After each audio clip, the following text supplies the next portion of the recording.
J'espère que vous allez tous bien par la grâce de Dieu et que vous avez débuté dans la paix cette semaine. Que Dieu te bénisse là où tu es. Amen. Amen. Seigneur Dieu, nous te disons merci pour ce soir. Nous voulons nous recommander sous ta grâce. Que ton sang coule enseigné pour nous laver. Que ta puissance coule enseigné pour nous remplir de ta présence. Et que l'armée céleste campe tout autour de nous. En ce moment que nous sommes à ta table, laisse que ta parole nous restaure, nous délivre et nous guérisse. Et bénis chacun de nous au nom de Jésus. Nous repoussons loin tout ce qui est contraire à ta volonté et nous implorons ta grâce au milieu de nous. C'est dans le nom de Jésus nous avons ainsi prié. Amen. Amen. Amen. Amen. Que Dieu soit béni. Amen. Amen. Amen. Amen. Nous avons terminé ces sous-points sur l'assurance d'un appelé. Mais quand nous étions en train de parler de l'assurance, nous avons épinglé un sous-point là où nous avons voulu parler des doutes. Et ce soir, nous allons ouvrir ces sous-points. Nous allons parler des doutes dans la vie d'un chrétien, dans la vie d'un appelé, dans la vie d'un enfant de Dieu. Parce que l'apôtre Paul, il nous a démontré à quel point, à quel niveau il est arrivé avec Dieu. Quand il dit « j'ai l'assurance ». Pour l'apôtre Paul, il n'y a plus rien qui peut les séparer de l'amour de Dieu, qui peut l'éloigner de Dieu. L'apôtre Paul, lui qui est notre modèle parmi les apôtres. L'assurance dans la vie d'un chrétien.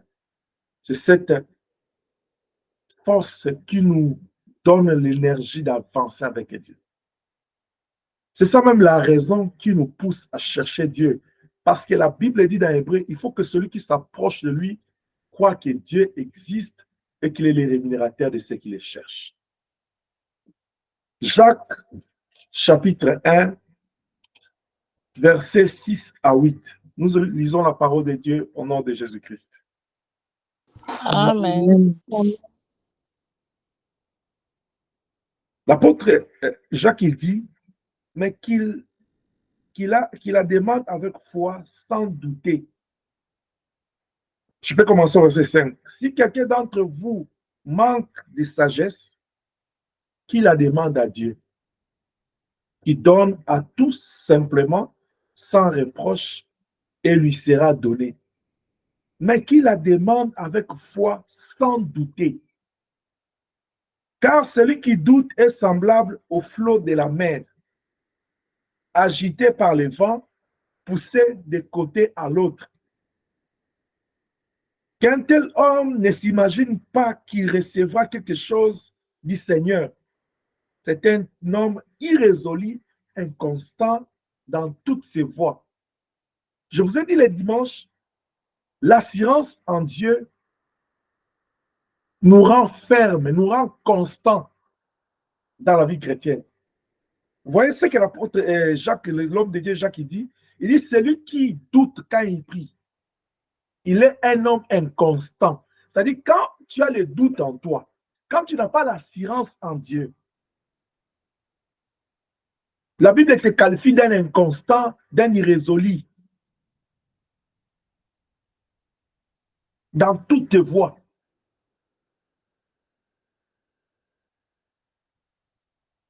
Au verset 6, il dit, mais qu'il demande avec foi sans douter.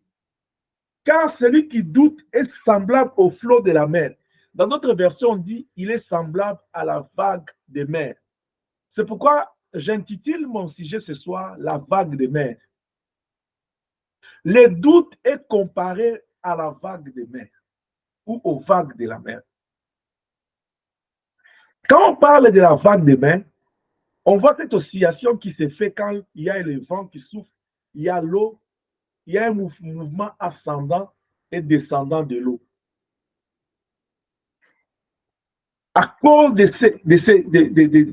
vent, le vent qui vient soulever l'eau, agiter l'eau, il y a ce mouvement ascendant de l'eau et descendant. C'est ce qui forme des vagues. En d'autres termes, les doutes dans la vie de quelqu'un, dans la vie d'un enfant de Dieu, est comparé à ces vagues d'eau, à cette oscillation-là, à ce mouvement-là de montée et de descente. C'est là où la Bible dit que tu es inconstant. C'est là où la Bible dit que tu es irrésolu. Parce que quand tu doutes, à un moment donné, tu es en position de monter, et après tu descends. Tu es en bonne position, après tu chutes. Tu es en position de force et tu te retrouves en position de faiblesse. Parce que tu es instable, parce que tu es inconstant, parce que tu n'es pas ferme dans ta foi avec Dieu. Oh, j'aimerais dire à quelqu'un que les doutes, c'est juste une hésitation dans le cœur de l'homme, entre son esprit. Dans son esprit, dans son cœur, il a un esprit positif et l'esprit négatif. C'est un combat entre le positif et le négatif dans le cœur de l'homme. La personne dit, est-ce que je vais arriver? Je ne peux pas arriver. Est-ce que je peux avoir? Je ne vais pas avoir. Est-ce que je vais réussir? Je ne vais pas réussir. Cette hésitation-là entre le positif et le négatif, c'est ce qu'on appelle douter. Est-ce que je parle à quelqu'un? Amen. C'est comme ça que l'homme de Dieu, Jacques, il compare ça à la vague de mer, c'est-à-dire cette oscillation, le mouvement de monter et de descendre. Je peux, je ne peux pas. Je peux avoir, je ne peux pas avoir. C'est vrai que je peux réussir, mais je ne peux pas réussir. Mais j'aimerais aussi dire à l'église cet après-midi que douter, ça arrive à tout le monde. Personne ne peut pas dire qu'il ne doute pas. Parce que quand on parle de doute, tout doute n'est pas mauvais. Et ce soir, je vais te parler de 3 types de doutes. Mais avant qu'on y arrive, j'aimerais te rassurer que douter, ça arrive à tout le monde. Et je pense que toi qui me suis ce soir, il t'est déjà arrivé de douter. Si tu dis que tu n'as jamais douté, en tout cas, je t'apprécie. Je t'admire. Je t'envie même. Mais au même moment, je me demande, tu vis dans quel monde? Parce que nous sommes dans un monde, le monde dans lequel nous vivons, nous sommes aux prises aux défis. Et les défis, ça dépend de comment ça réagit ou bien ça te sollicite. Ça dépend de comment toi tu réagis. Est-ce que tu te sens capable d'affronter ces défis? Mais laisse-moi te dire, la Bible même le dit, à chaque jour suffit sa peine. Et la Bible va plus loin, il dit, chaque chose a son temps. Il y a un temps pour rire, il y a un temps pour pleurer. C'est-à-dire, tout le temps, on ne rit pas.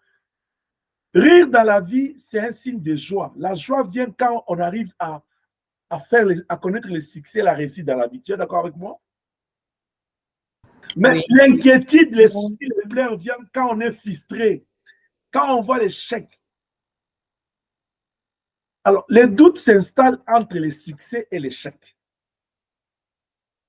Entre les combats et son impuissance. Il y a toujours cette hésitation entre les deux, la force et les négatives. Et ça arrive à tout le monde. Et j'aimerais te rassurer, tant que nous avons encore ces corps du péché, tant que nous vivons dans cette chair et dans ce sang ici, nous aurons toujours à hésiter, à douter. Parce que c'est normal à un certain point. C'est pourquoi, bien-aimé, si tu es en face de quelqu'un, qu'il soit un homme de Dieu, qu'il soit une servante, qu'il soit un enfant de Dieu, 50 ans dans la vie chrétienne, mais il arrive que tu vas aller les rendre vie, tu parles avec lui, tu sens qu'il a de l'hésitation, il commence à douter. Les doutes s'installent à lui. Comprends que c'est juste une vague de la mer qui l'a frappé. Il ne faut pas l'en vouloir. Nous avons perdu beaucoup de gens dans la vie. Nous n'avons pas pu aider beaucoup de gens dans cette situation de doute. Est-ce que je parle à quelqu'un? Amen. Tu es en face de quelqu'un qui a atteint un niveau où le vent souffle dans sa vie. Il aussi entre les dieux d'hier et le Dieu d'aujourd'hui, la vie d'hier et la vie d'aujourd'hui, il n'arrive pas. Il commence à hésiter même à remettre en cause sa vie chrétienne. Toi, tu es là, tu dis, même lui est un serviteur de Dieu. Même lui est un pasteur. Même lui, un enfant de Dieu. Mais ça dépend de la force du vague, de la vague là. Ça dépend comment est-ce que les vents soufflent dans sa vie. C'est pourquoi la Bible dit, les vents soufflent, on ne sait pas d'où ça vient, où ça part. On entend seulement les bruits. Les bruits là, c'est l'effet du vent. C'est les dégâts que le vent est en train c'est la force qui applique le vent sur la chose ou sur l'environnement. Nous entendons seulement les bruits. J'aimerais t'appeler cet après-midi, avoir une autre considération des doutes ou une autre approche quand tu vois quelqu'un douter dans sa vie. Oh, enfant de Dieu, toi qui es dans plus près de toi, toi qui s'approche de Dieu, la Bible dit que ceux qui sont forts soutiennent les faibles. Quand tu vois quelqu'un douter dans sa vie, ne va pas plus loin pour les juger, ne va pas plus loin pour les condamner, ne va pas plus loin pour les critiquer, ne va pas plus loin pour te plaindre, dis même lui, non. Allez chercher à comprendre pourquoi il est arrivé là, pourquoi il doute. Parce que les doutes, c'est normal. Ça arrive à tout le monde. Est-ce que je parle à quelqu'un? Amen.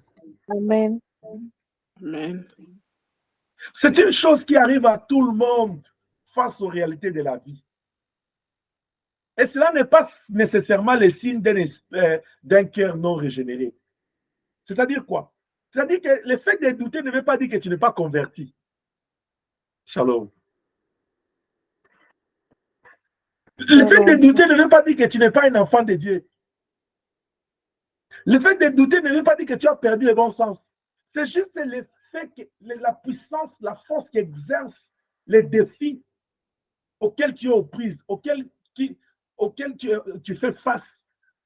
La situation qui se présente devant toi, si ça prend les décis sur toi, ça te pousse à hésiter, à douter de certaines choses.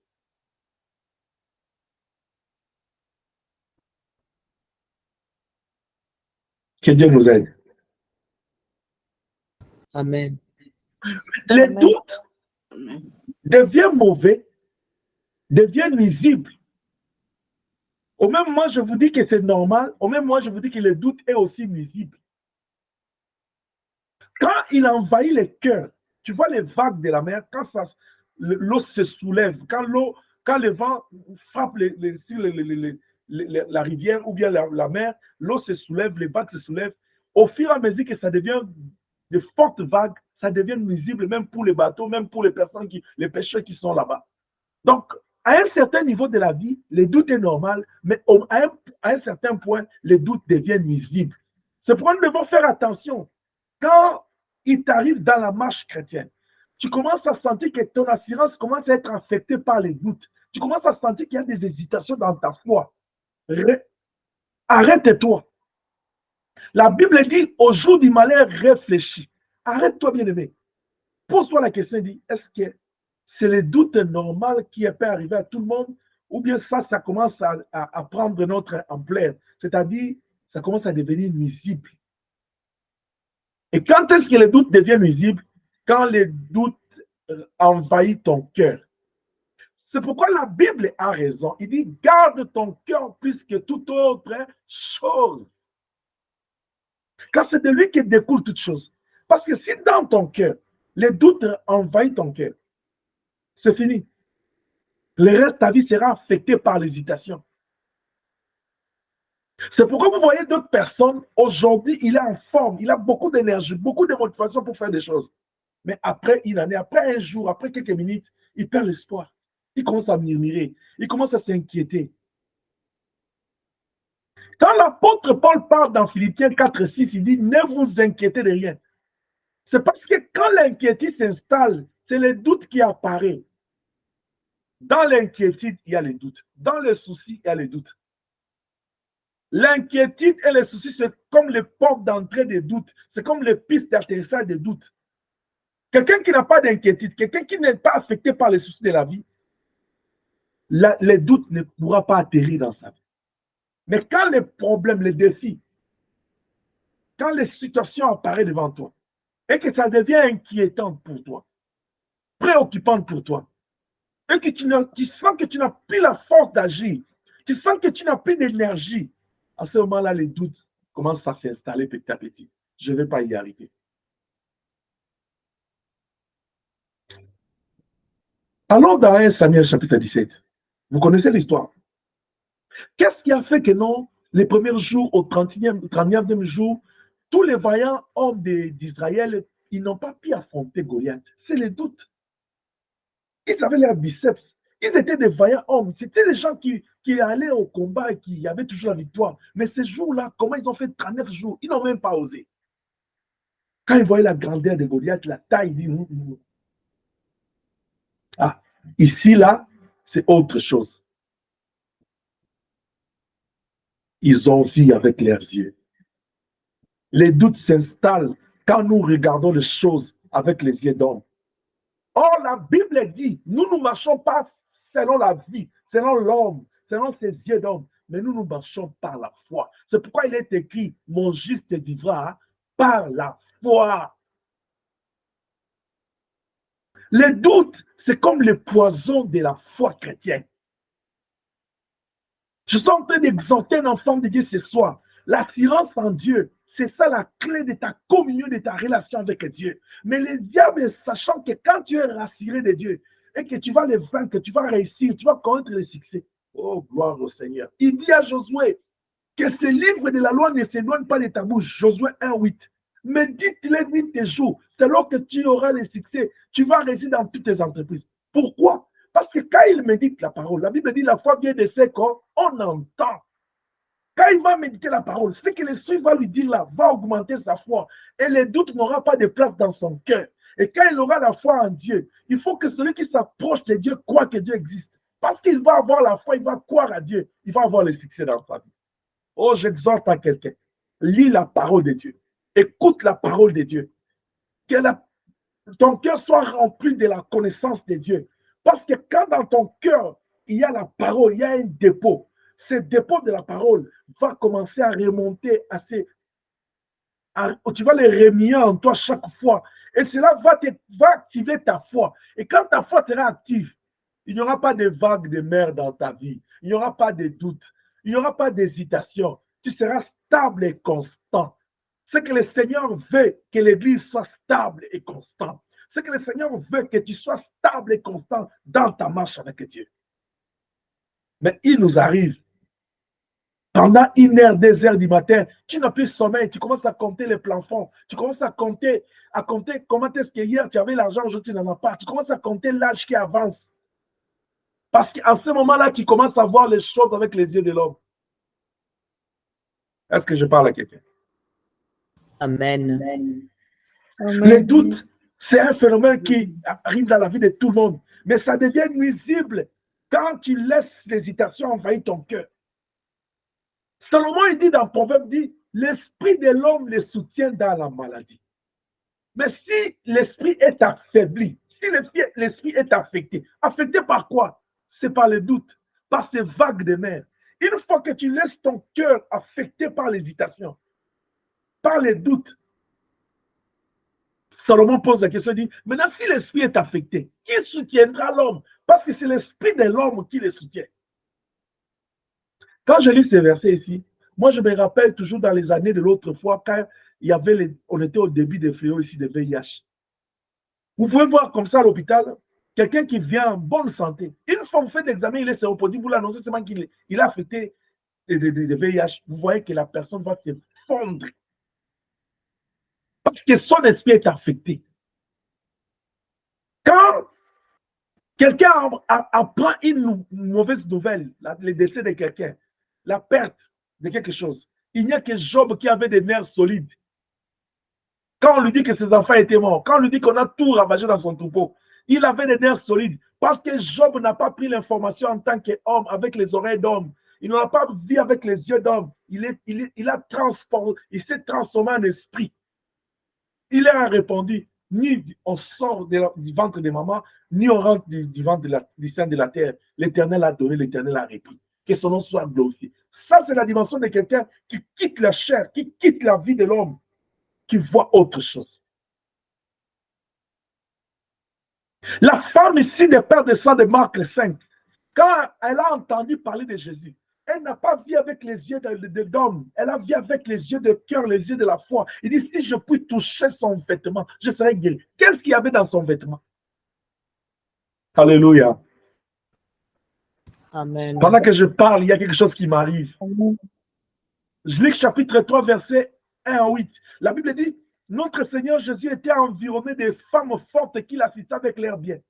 C'est-à-dire, cette robe-là, cette tunique-là que Jésus avait portée, c'était une femme qui avait acheté ça. Et peut-être c'était pas une bonne femme, mais ils étaient des femmes de distinction parce qu'ils étaient des femmes de haute de la placée. Mais cette robe-là, il y a une couturière qui a cousu ça. Mais en quoi ça devient, quand je touche, je serai guéri? Les yeux de la foi. La foi te fait voir des choses qui n'existent pas. Et tu le vois que ça existe. Et quand tu le vois, tu appelles ça l'existence. Alléluia. Amen. Par contre, les doutes te fait croire même à les choses qui n'existent comme si ça n'existait pas. Vous voyez la différence? La foi, lui, la foi. La foi, il fait naître à nous l'assurance des choses qui n'existent pas. Tu te dis que ça existe. Je veux voyager, je veux me marier, je veux me mettre au monde, je serai la tête, non de la tête. Mais tu regardes comme ça là, tu n'as même pas de diplôme de master. Tu dis, mais comment moi je serai de la tête? Tu regardes comme ça, tu sors d'une famille, il n'y a même pas de richesse. Tu dis que je serai de la tête. Parce que tu fais foi à celui qui a dit cette parole. Or, celui qui a dit cette parole, il est fidèle. C'est Dieu qui est fidèle. C'est le niveau de la foi. La foi, c'est cette force-là qui accomplit la parole qui dit, de la poussière, il prend l'indiligent, il le fait asseoir parmi les grands, aux âmes. Il le fait comment, c'est Dieu? Il le fait comment? Quelqu'un qui était dans la poussière, lui, il le prend, il le fait asseoir parmi les grands. Il le fait comment? Mais la personne là, il arrive aussi parmi les grands comment? Par la foi. Par la foi, il dit à Abraham, sors de ta patrie, je rendrai ton nom grand. Il va le faire comment? Par la foi, Abraham est devenu grand.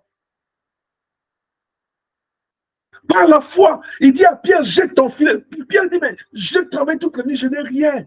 Mais je suis en train de voir autre chose. Pierre, quand il jetait le filet là, il était en train de voir des gros poissons dans son filet. Il jette. Il dit, si ta parole, je jetterai. Si Pierre avait douté, il allait rentrer sans filet. Je t'exhorte à ne plus douter. Que le doute quitte ta vie au nom de Jésus. Que l'assurance que tu as en Dieu, c'est une clé de ta bénédiction. C'est ça la force des chrétiens. Amen. Amen. La Bible dit, celui qui est en nous est plus fort que celui qui est dans les mondes. Et cette assurance, on ne parle pas d'un homme. Dieu n'est pas un homme pour mentir, ni un fils de l'homme pour se repentir. Dieu, il est celui qui dit un mot, la chose s'accomplit. Tu es un enfant de Dieu. Quelqu'un dit, je suis un enfant de Dieu. Je suis un enfant de Dieu. Oh, dis encore, je suis un enfant de Dieu. Je suis un enfant de Dieu. Moi, je me questionne, quand tu dis là que tu es un enfant de Dieu, est-ce que tu crois vraiment à ce que tu fais comme déclaration? Parce que Romain dit, c'est en croyant du cœur qu'on parvient à la justice. C'est en confessant de la bouche qu'on parvient au salut. Qu'il te soit fait selon ta volonté. Amen. Amen. Tu es un enfant de Dieu.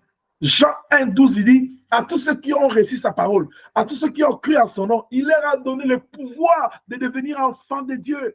Tu es enfant de Dieu, tu n'es pas n'importe qui. Tu es de l'université céleste.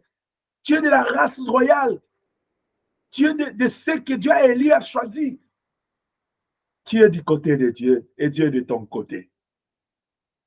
C'est pourquoi David, je l'aime. Oh, j'aime ce verset. Je le dirai assez parce que c'est un verset qui me soutient dans les défis. Il dit, même quand je traverse l'ombre de la vallée de la mort, quelqu'un me dit, mais toi, tu n'as pas de stress. Toi, non, mon secret là-bas. Moi, tout ce que j'ai à vérifier dans ma vie, que Dieu est avec moi. Ce qui est important pour moi, ce n'est pas l'argent, c'est Dieu. À chaque seconde de ma vie, je me rassurer qu'il est là. Parce que je ne sais pas quand est-ce que le diable va s'élever. Je ne sais pas quand est-ce que l'ennemi, les méchants vont s'élever dans ma vie. Mais ce que je sais, je suis environné de la gloire. Mais cette gloire-là est enviée par l'ennemi. C'est pourquoi il rôde. Mais pour lui, c'est zéro. Parce que celui qui est en moi est plus fort que celui qui est dans les mondes. J'étais en train de dire à l'église, je dis, à un certain niveau de la vie chrétienne, tu dois bannir les doutes. Parce que celui qui doute de Dieu, il remet même en cause sa foi chrétienne. Oh, le doute est normal. Parce que quand les défis de la vie arrivent, ça affecte notre corps. Mais ça devient mauvais quand ça commence à envahir ton cœur. Ton cœur, que la Bible a dit, garde-le plus que toute autre chose. Quand tu sens les doutes commencent à venir et que ça commence à devenir fort, refuse, dis arrière de moi, Satan. Tu sais pourquoi tu dois dire ça? Parce que c'est le diable qui introduit le doute dans le cœur de l'homme. Et vous savez pourquoi il introduit cela? Parce qu'il sait que la foi nous unit avec Dieu, nous relie avec Dieu. Et quand nous sommes reliés, connectés avec Dieu, il ne peut rien. Tout ce que le diable cherche dans ta vie, c'est de te déconnecter avec Dieu. Mais je t'exhorte au nom de Jésus, reste connecté. Amen. Amen. C'est pourquoi j'aime encore Psaume 23. Il dit, tu ondules ma tête, ma coupe déborde, je suis connecté. Il y a des chances quand tu sens la chair s'affaiblit, la foi s'affaiblit. Il y a lieu de te lever, d'aller chercher les renforts en Dieu. Oh, David nous a laissé une richesse énorme. Quand il dit, même quand je traverse l'ombre de la vallée de la mort, quand l'hésitation veut venir, quand l'hésitation veut me visiter, quand ça veut envahir mon cœur, je vais me rassurer d'une chose. Lamentation de Jérémie, gloire au Seigneur, chapitre 3, verset 19 à 21. Qu'est-ce que Jérémie dit? Il dit, quand je pense au poison, quand mon âme s'en souvient, quand je pense à l'absinthe, il dit, quand mon âme se souvient de ces malheurs, de ces douleurs. Vous savez, l'homme de Dieu, Jérémie, c'est le type des hommes de Dieu qui ont subi la souffrance pour le Seigneur. Peut-être que tu es là. Ta souffrance n'est même pas le 1/10, n'est pas la dîme de la souffrance de Jérémie. Alléluia. Amen. N'est même pas le 1/10 de la souffrance de Jérémie. Mais tu te plains, tu recules, tu es là en train d'osciller le bas et le haut.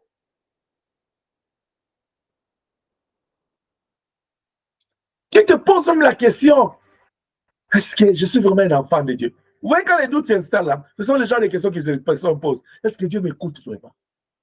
Est-ce que je sers vraiment Dieu? Est-ce que ça va aller? Est-ce que... Quand tu vois les questions là commencer à venir, ça, ce n'est pas le Saint-Esprit. Car dans Marc, il dit, un royaume divisé contre elle-même ne peut pas subsister. Le Saint-Esprit ne peut pas combattre notre foi en Dieu. Parce que le Saint-Esprit, c'est Dieu lui-même. C'est comme s'il se combattait lui-même. Est-ce que tu parles à quelqu'un? Amen. Quand tu sens les doutes commencent à envahir ton cœur, ce n'est pas le Saint-Esprit. Réveille-toi, regarde Pierre, dis-lui, arrière de moi, Satan. Quand tu sens une voix chuchoter à ton oreille, commence à t'injecter les poisons des doutes. Dis à cette voix-là, arrière de moi, Satan. Quand tu vois le frustration de la vie commencer à affecter ton âme, et au point de te pousser petit à petit dans les doutes, dis arrière de moi, Satan. Parce que la foi, l'assurance en Dieu, c'est ça notre force. C'est pourquoi la Bible dit, tout est possible à Dieu, et tout est possible à celui qui croit. C'est pourquoi encore la Bible dit, quand le Seigneur reviendra, trouveras-tu la foi ou les doutes? Où est-ce que tu es rendu enfant de Dieu ce soir? À cause de ce que tu vis, à cause de ce que tu ne vois pas dans ta vie, tu commences à hésiter? Tu commences à te poser la question? Le doute est mauvais quand ça envahit ton cœur, parce que ça affecte notre esprit au point de diminuer notre confiance. Vous savez, la confiance, c'est ce que moi j'appelle la pyramide de la confiance. Pour que cette confiance s'installe en vous, la confiance c'est un tout qui commence par la confiance en soi. Tu dois d'abord avoir confiance en toi-même. Parce que Dieu t'a créé à son image, il a mis en toi des potentiels et des capacités. Tu es toute une richesse pour Dieu. Il dit, faisons l'homme en notre image. Bien aimé, la richesse de l'homme ne se résume pas à la beauté physique, à l'argent, ne se résume pas au diplôme.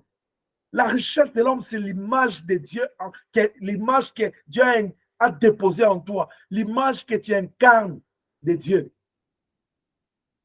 C'est ça la richesse de l'homme. Sinon, le Seigneur n'aurait pas dit à l'homme, c'est la sueur de ton front que tu mangeras jusqu'à ce que tu retourneras à la poussière d'où tu as été tiré. Parce que l'homme a été tiré de la poussière. L'argent, ça va retourner à la poussière parce que tout est vanité. Mais l'âme, l'image de Dieu en toi, ne retournera pas à la poussière parce que ça ne vient pas de là. Quand le doute envahit ton cœur, il va affecter ton estime de soi. Il y a des choses dans la vie, tu es censé de le faire. Dieu ne va même pas s'impliquer parce qu'il t'a donné la force. Il y a des choses que tu es censé faire que Dieu ne fera pas à ta place. Est-ce que tu le sais? Oui. Est-ce que pour te laver, tu as besoin de parler en langue? Non.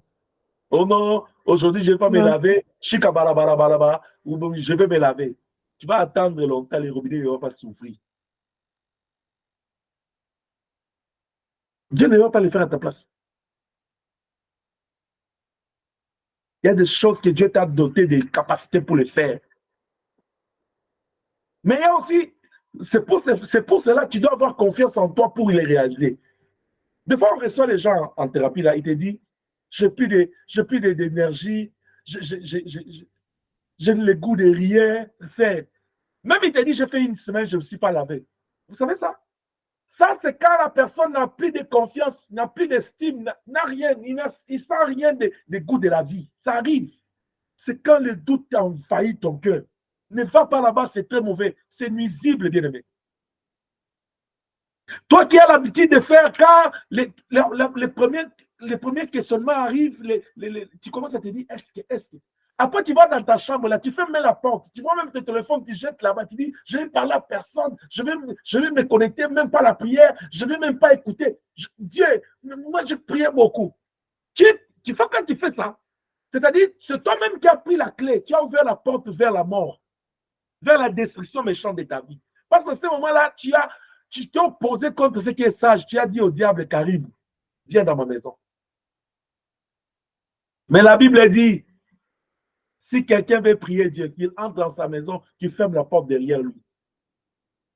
Et la seule circonstance que Dieu permet l'isolement, c'est quand tu veux te connecter avec lui.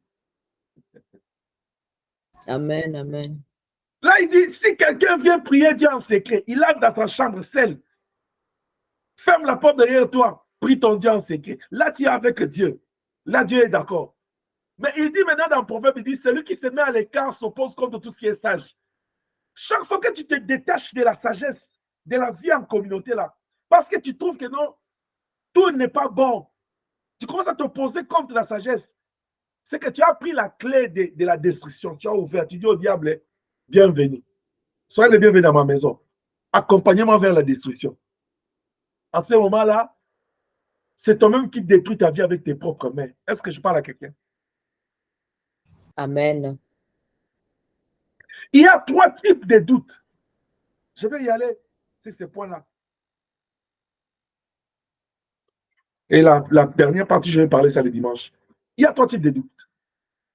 Il y a ce que je qualifie de doutes positifs. Positifs, négatifs et les mauvais doutes. On va y aller vite. Les doutes positifs, c'est quand une personne se remet en cause. C'est un doute méthodique. Parce que la personne ne veut pas avoir la haute opinion de lui-même ou de ce qu'il fait ou de ce qu'il fait.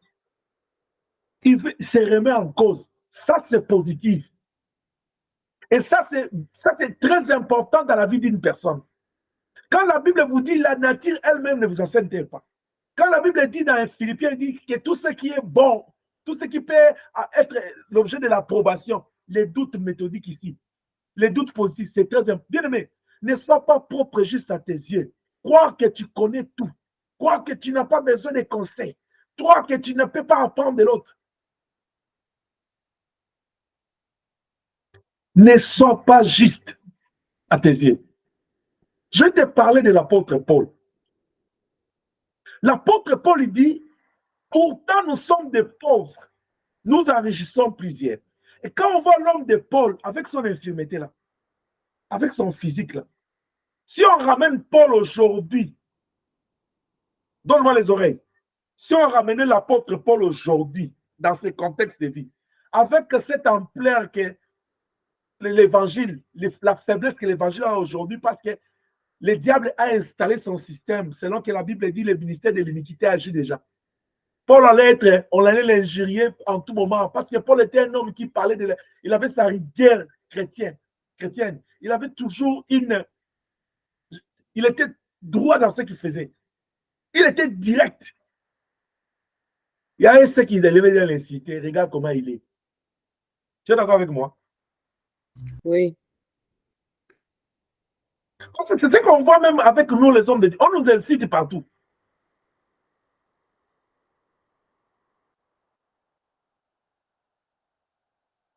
Mais regarde l'apôtre Paul. Quand le Seigneur lui dit, pourquoi me persécutes-tu? Écoutez sa réponse. Il dit, qui est-il, Seigneur, que je persécute? Prends cette réponse-là. Quelqu'un dit, mais est-ce qu'il a douté de quoi? Je vais te retourner en Genèse. Alors qu'on parle la parole. Quand Dieu pose la question semblable à Adam, qui t'a dit que tu es nu? As-tu mangé le fruit? Vous avez vu Adam se douter? Il a dit, c'est la femme que tu m'as donnée. En d'autres termes, j'ai mangé le fruit à cause de la femme. Mais écoute Paul, on lui, pourquoi me persécutes-tu? Là, il dit, moi je ne te persécute pas, moi je te défends. Il dit, qui est-il, Seigneur, que je persécute? Il s'est remis en cause. C'est-à-dire, en d'autres termes, celui qui entend la réponse de Paul, ça veut dire, oh. Ce que je suis en train de faire là, ce n'est pas le bon sens. Est-ce que vous comprenez? Oui. C'est ça les doutes positifs. Ouvrier, serviteur de Dieu, servant de Dieu. Même quand tu prêches, même quand tu modères, même quand tu pries pour quelqu'un, même quand tu aides quelqu'un. Après, moi-même quand je prêche là, comme je vous prêche là, il m'arrive toujours. Demandez à vos amis qui sont ici. Quand je termine là, avant même que je vous poste les prédications, je m'écoute. Pas seulement pour dire qu'est-ce que je dois améliorer là, mais je veux m'écouter. Je me dis, est-ce que je traduis ce que le Seigneur, fidèlement ce que le Seigneur voulait. Malgré que je sais que non, je prêche la parole, vous dites Amen. Mais je me remets en cause. Moi, quand je vois les gens enthousiastés aux choses de Dieu, les gens remplis des églises, ils crient Alléluia, Hosanna, je me pose la question, je dis, est-ce que nous prions vraiment Dieu sincèrement? Parce qu'à un moment donné, je me dis, avant d'arriver dans ce pays ici, on vivait des choses, on est au pays, vous voyez, les missions chrétiennes viennent à la diaspora là, c'est la salle qui est pleine. Quand les missions profanes viennent, c'est la salle qui est pleine. Je me pose la question, qui remplit pendant les missions chrétiennes, qui remplit pendant les missions profanes? Ce sont les mêmes personnes. Alors, qui est chrétien, qui ne l'est pas? Nous, les hommes de Dieu, on est restés seulement. J'ai rempli mon église à 3000 membres, 5000. Est-ce que tu penses que tous les 5000 vont rentrer au ciel? Est-ce que tu penses que tous les 5000 là, tu as réussi à les convertir aux brebis du Seigneur? Ils sont des fidèles du Christ ou bien ils sont des fidèles des pasteurs ou des églises? Toi qui m'entends ce soir, j'aimerais que tu m'aimes, j'aimerais que tu me soutiennes, j'aimerais que tu me portes dans ton cœur, tu dis mon papa, mais je n'aimerais pas que tu sois mon fidèle. Tu seras déçu parce que moi je n'ai pas de fidèles. Et je ne fais pas de fidèles pour moi, je fais des fidèles pour Christ. C'est à cela que j'ai été appelé. Amen. Matthieu 28, il dit, allez partout dans le monde, faites de toutes les nations mes disciples. Il a dit mes disciples. Je viens ici au nom du Seigneur pour t'apporter la parole. Cette parole ne m'appartient pas. Si ça ne m'appartenait, là, tu allais dire que tu es mon disciple. Mais je t'apporte l'évangile ici. C'est l'évangile du Seigneur pour que tu sois disciple du Seigneur. Un disciple, c'est un élève à l'école du maître. C'est lui le maître. Et c'est lui qui a dit d'appeler personne maître. Je suis aussi son élève. Et tu dois entendre la volonté de ton Père. Tu dois te remettre en cause en tout moment, bien-aimé. Que ce soit dans ta vie spirituelle. Même vous les parents, écoutez, même quand vous êtes avec les enfants là, Ne nous rendons pas seulement dit, cet enfant n'écoute pas. Je vais vous dire une chose. Avant que je me connecte à la prière, j'ai eu un appel au travail là. Il y a un parent qui était au point de se suicider. Dieu merci, on a arrêté l'hémorragie. Vous savez à cause de quoi? D'un enfant de 4 ans et demi. Il dit, je n'en peux plus parce que cet enfant-là, depuis qu'il a commencé l'école, ça a commencé quand il grandissait, maintenant il a commencé l'école là, il n'écoute personne, il n'entend personne, il gravage tout sur son passage. C'est tellement... Quand il parlait, on parle d'un enfant de 4 ans. Moi, je croyais que c'était un enfant qui est rendu à 12 ans, 13 ans. Je voulais dire, c'est la crise de la puberté prolongée, tout ça. Il dit 4 ans, bien aimé, 4 ans, imagine-toi. Et le papa veut se suicider à cause de cet enfant-là. Il veut faire un salut puisqu'il dit il n'arrive plus. J'appelle les parents à vous remettre en cause à chaque moment. Même quand tu vois un enfant, tu dis est-ce que le système ici, l'approche, c'est bonne? Même vous, les enfants, remettez-vous en cause. C'est tellement important. Il y a un philosophe qui a dit je pense que je suis. L'autre a dit ce que je sais, je ne sais rien. Vous qui avez étudié là, vous devez connaître ces gens-là. Je taire leur nom. C'est-à-dire, les doutes méthodiques là, ça te permet à chaque moment de te remettre en cause, de te poser la question est-ce que je marche bien? Est-ce que je fais bien les choses? Est-ce que je vis bien avec les autres? Vous savez, dans la vie sociale, là, la socialisation ne consiste pas seulement toi en train de voir ce que les autres te donnent, ou bien tu attends ce que les autres te donnent. Ça, ce sera un autre point que je pourrais aborder. Mais qu'est-ce que toi tu donnes aux autres?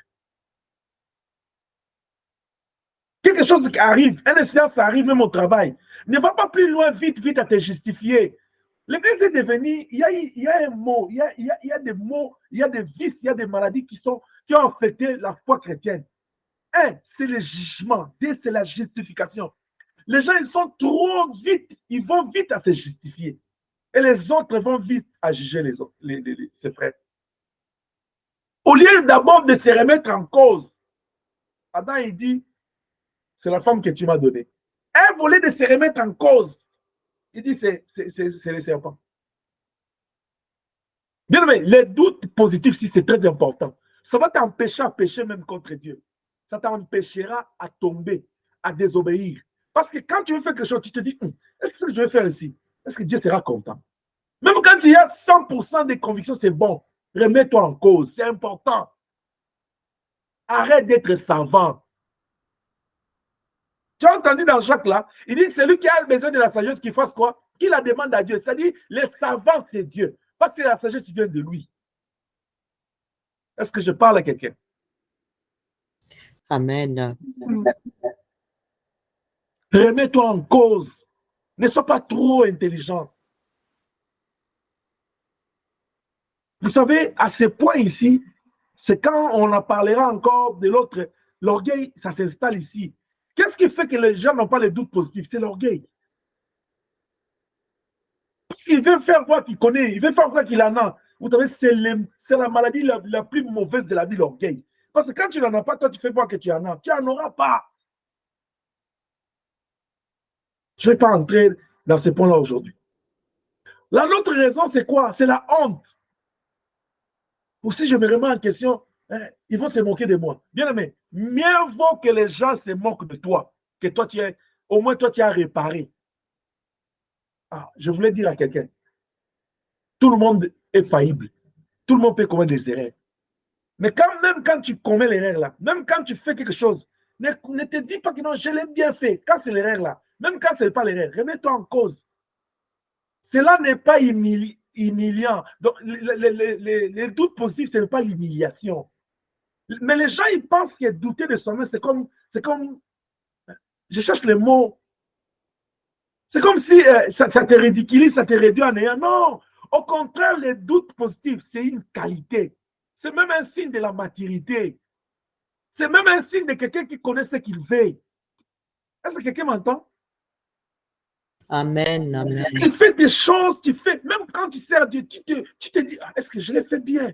Paul a dit, qui est-il que je persécute? Il a douté même de ce qu'il faisait. C'est pourquoi quand Dieu a répondu à sa question, Paul a compris que quand il tuait les chrétiens là, il ne servait pas Dieu.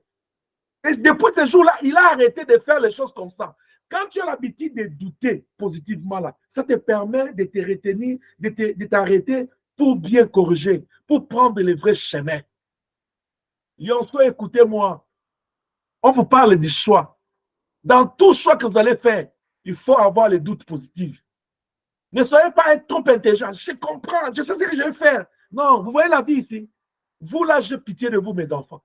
Vous êtes en train de vivre dans un moment mauvais. Maudit ce temps ici. Nous autres, vos parents, on a eu la grâce. Pendant notre temps, les choses étaient encore bien. Mais vous êtes partis d'un mauvais principe. Oh non, vous, ça, c'est pas votre époque, ça, c'est notre époque. Écoutez-moi, les enfants. Si le Seigneur enlève le Saint-Esprit et la grâce sur vous, là, vous allez glisser comme si des pots de bananes. Parce que ce moment ici, c'est le moment où le Seigneur a dit à Pierre, les prendre de ce monde territoire pour te cribler. Si nous résistons, si nous arrivons à vivre, nous tenons bon là, c'est par la grâce de Dieu. Est-ce que je parle à quelqu'un? Amen, amen.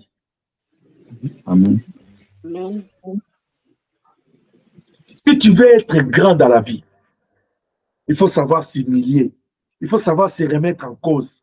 Il faut savoir faire une introspection. Toi-même, tu portes un jugement intérieur. Voilà. Les doutes possibles, là, c'est toi-même dans ta conscience, là, dans ta chambre. Chaque jour, nous devons faire ça. À chaque instant, tu te remets en cause, tu te poses la question, est-ce que j'ai bien fait des choses aujourd'hui? Bien aimé, je vais terminer là, je ne vais pas continuer avec les autres parties, je vais y aller lentement. Je ne vais pas te constiper ce soir. Sors dans cet enseignement avec une seule question. Si aujourd'hui, il t'est donné à refaire une chose, qu'est-ce que tu dois refaire? Et comment tu vas les refaire? C'est ça les doutes positifs. Les doutes positifs conduit quelqu'un à se dire, ce que je fais ici, est-ce que c'est bon? Mais si je dois les refaire, comment je dois les faire? Est-ce que je parle à quelqu'un? Amen.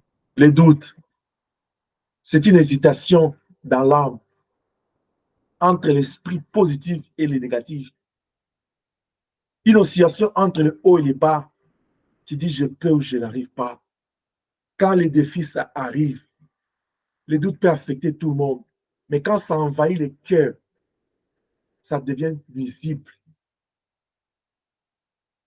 Mais ce soir, nous avons parlé des doutes positifs où tu dois te remettre en cause.